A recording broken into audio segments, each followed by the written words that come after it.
सभी भक्तजनों को राधे राधे। जय श्री कृष्णा।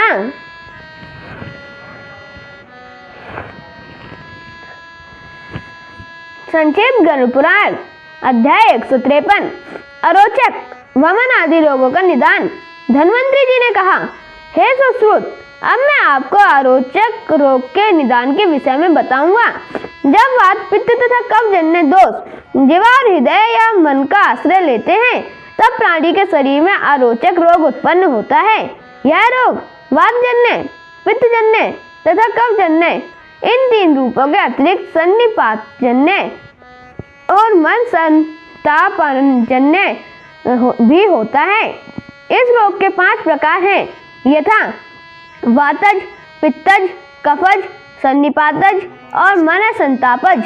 वात आदि दोषों से होने वाली अरुचि में रोगी का मुख क्रमशः वायु में कसैला, पित्त में तिक्त, कफ में मीठा या माधुर्य युक्त, सन्निपात में विकृत तथा शोक दुखादि में दोष अनुसार स्वाद वाला हो जाता है। इस रोग में रोगी को किसी द्रव्य विशेष का आस्वाद नहीं प्राप्त होता है। शोक, क्रोध आदि में मन की जैसी स्थिति होती है, उसी प्रकार उसकी भोजन आदि ग्रहण करने की अभिरुचि होती है। जब मन शोक आदि कारण खिन्न रहता है, तो भोजन के प्रति अरुचि के कारण उसे अन्न आदि ग्रहण करने की अनिच्छा होती है। इस रोग में अग्नि दुष्टि प्रधान कारण है। छर्दी अर्थात वमन रोग 5 प्रकार का होता है।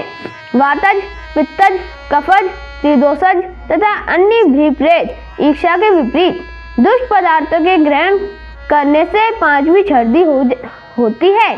संपूर्ण प्रकार के वमन रोग में उदान वायु प्रक्षुब्ध होकर सभी प्रकार के अधिकृत दोषों को उद्दीपित करता है, जिसके फलस्वरूप क्रमशः शीघ्र अतिशीघ्र रोगी को कष्ट होता है।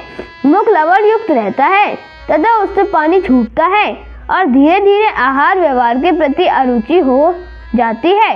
इस रोग में रोगी की नाभि तथा पृष्ठ प्रदेश में वेदना होने लगती है।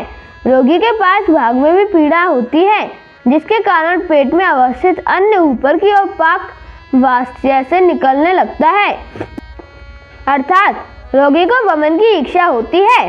अन्न गोत्वा रोगी के मुंह से कसाय और फेन युक्त थोड़ा थोड़ा करके वमन होता है। इस वातजन्य वमन रोग में अत्यंत कष्ट साध्य पीड़ा के साथ रोगी को तेज दर्द होने के कारण चिल्लाना पड़ता है। उसको खांसी आती है, उसमें के मुख में शोथ होता है, उसकी वाणी में स्वर भंग होने लगता है।